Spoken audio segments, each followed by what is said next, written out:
67 degrees. As we know, 67 in Houston is still like 80% humidity. You're gonna feel swampy in that space. You will start getting calls. It's very humid in here. It's hot. That could very well be your problem. That is why we just set it down to E here. We don't want to start economizing until it gets below 55 degrees for the dry bulb, if all you're doing is checking the outdoor air temp sensor, or 19 BTUs per pound. That's how we measure enthalpy. And that's the little gray module, right? Yep. The gray one? Yep. So that's that little gray module in the back there. Let's see if we can actually see it on here. Yep. Yeah.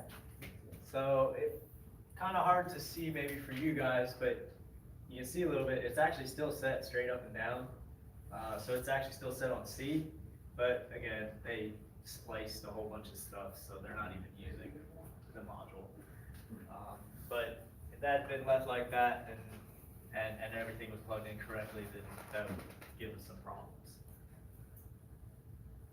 So what are we gonna do when we see that? We're gonna turn it to E. Echo. Yep. Easy.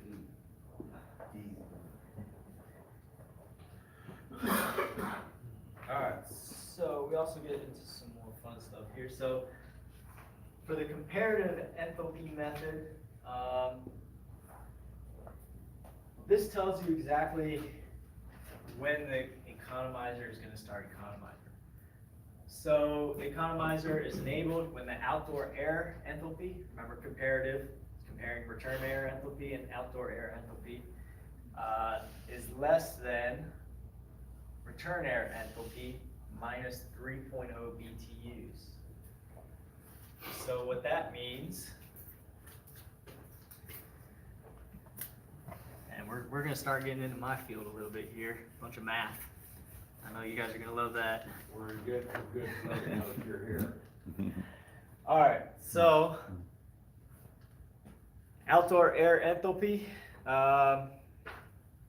is less than return air enthalpy minus 3. So say our return air enthalpy is 25 BTU per pound.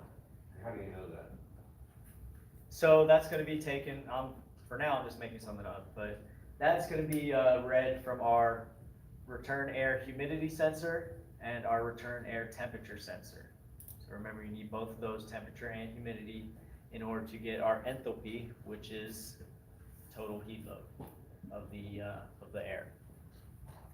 So say it's just 25 BTU per pound.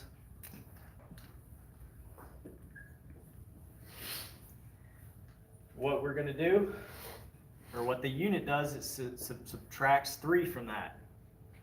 Gives us 22. So this unit will not start economizing until it gets below 22 BTU per pound outside. And again, that's using the outdoor air humidity sensor and the outdoor temperature sensor. We hope they're accurate. Yeah. Yeah. If they're not accurate, again, if that humidity sensor or temperature sensor, so if they're not reading, the economizer won't do anything, it'll throw up an error for you. But if they are reading, but they're say 10 degrees or humidity sensors off by 15%, that's going to make this economizer do some weird stuff. And you'll probably get some calls in on that. Either muggy in the space, hot in the space. Unit's just not going to do what it's supposed to do. So the economizer is disabled anytime the outdoor air enthalpy is greater than the return air enthalpy. So return air enthalpy is 25. Anytime outdoor air enthalpy is anywhere above that, 26 or, well, 25.1 and above, it will not economize. It'll stay at the minimum. On the two sensors, is there a chart in here that tells you to Yes, there resistance, is. so that you can check them to see if they are Yep. reading. So the temp sensor is again just our regular 10K ohm sensor. I think actually on all the flash drives that Mark gave you, I believe it's got RTRM, RTOM, temperature inputs, tells you all those sensors, and it's got a nice little chart here. Yeah, there you go. Okay. Yep. So it's like reading a thermistor basically. So you can either read the resistance off it, you got to shut down the unit, cut the wire somewhere, or find a reading point where you can read the resistance off of it, or with it on, you can read the DC voltage. So we can just basically unplug that off the board and check it right there instead of cutting the wires? Should be fine. Exactly, yeah. Okay. Yeah. Or you can take the DC volts. Yeah. We'll just plug in and reference it. What about the humidity? How does, how? So you have a reference there? humidity's tricky, I believe. So that's the one that goes up. It's usually not the tribal temperature sensor. it's Right, humidity. right. It runs in a saturated environment so long that it just gets inaccurate for long. And I know there it is, yep. Page 137, all of your manuals.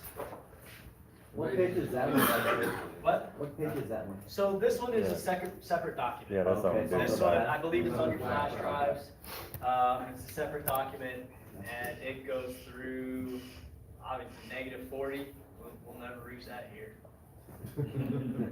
I'm from Indiana, so I have felt -40 is not fun. Up to 200. And it tells you all the resistances you should be reading. Yeah. So what's normal on it? What's the normal reading on it? So, at, Normal. Well, like the factory set point or whatever is that? so there's really no factory That's just set a point sensor. number. That's just a sensor. It's reading 77. Sensor reads whatever the temperature Okay. outside is.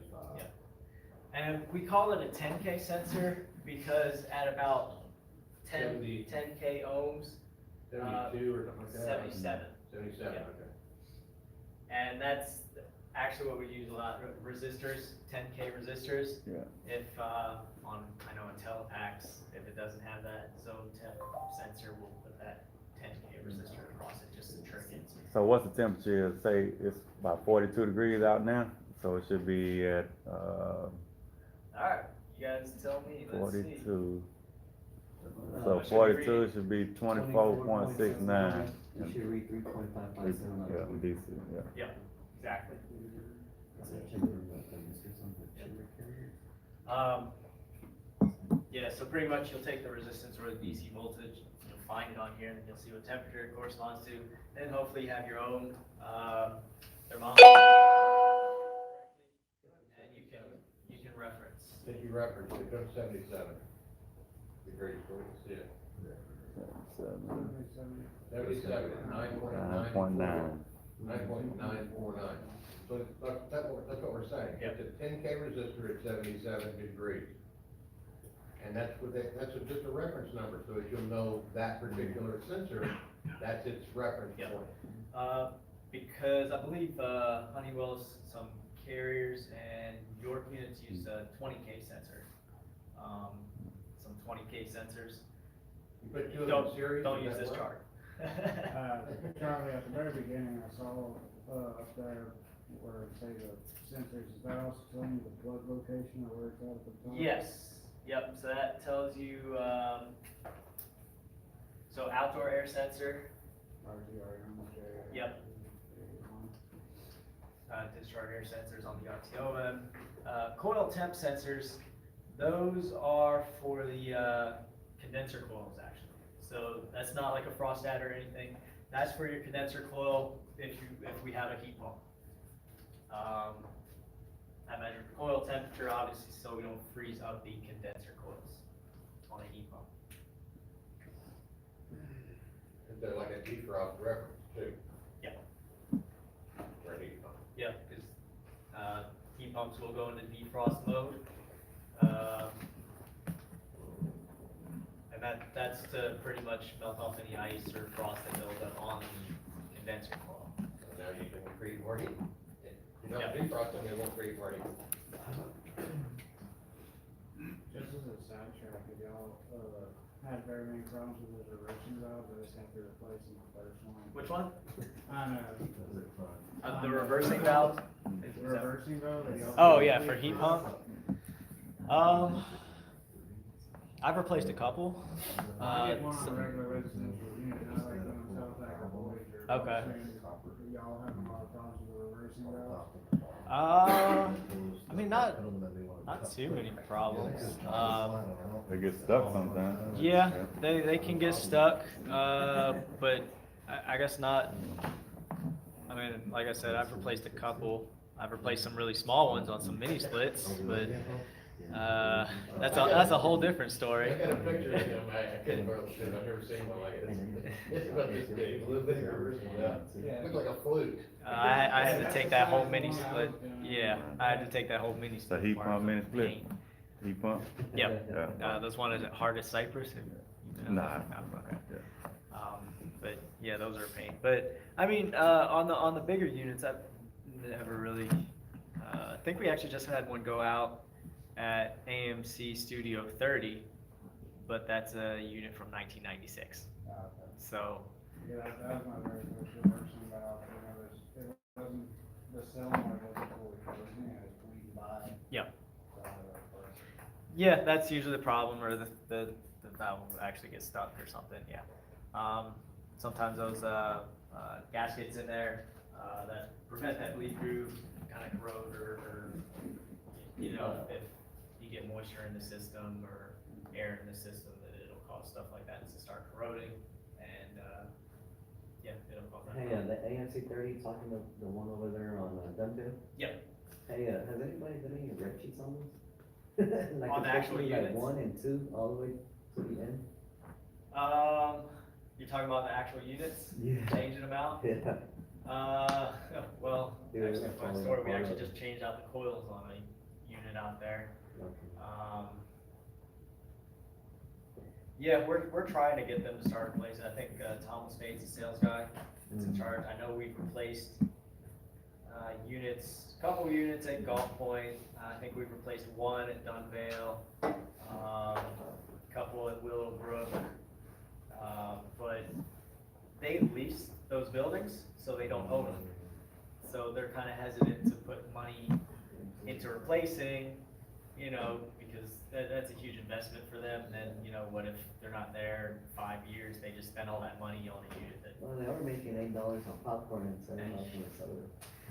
you don't have to argue with me on that, man, trust me, we're trying to get them replaced, and those are 1996s, Yeah. that's an old unit.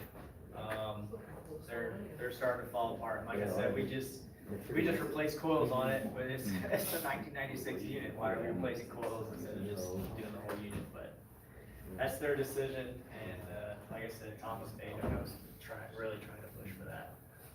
I emailed you some of the pictures for that module. I'm sorry? I emailed you some of the pictures for that module. Oh, okay, okay.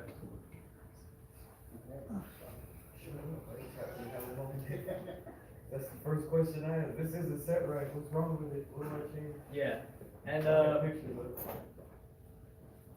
I'm on Mark's thing, so I don't know if I can pull it up on here. You gotta get out, okay, and stuff.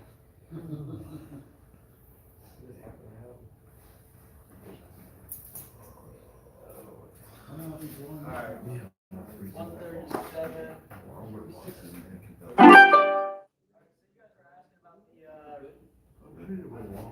Humidity sensors. So the humidity sensors are kind of tough, because you guys gotta read.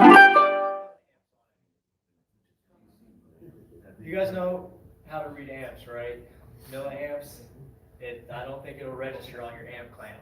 No, you gotta tie it in series. Exactly. Your Yep. meter, you gotta have a meter that does it. Yep. Exactly. So you gotta have a meter that does milliamps. You've got to, I mean, unless you start taping your little leads onto wires, you gotta have leads that have little alligator clips on it. That way you can unplug one of the wires and read it in series. But if you can read it in series, you can see the chart right here. page 137, and pretty much just read the milliamps on it, and you can figure out what your relative humidity is, or what the sensor is reading that relative humidity has.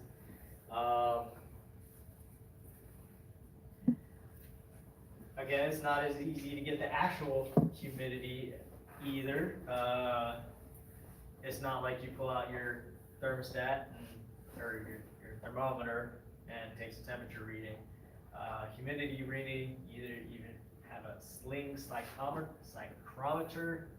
or I think you can have one of those digital ones. Yeah, I gotta do that. That you can stick into the return air there, to get your actual humidity.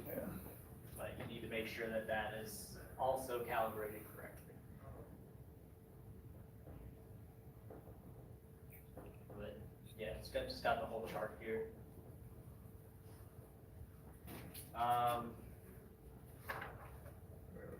We're going through.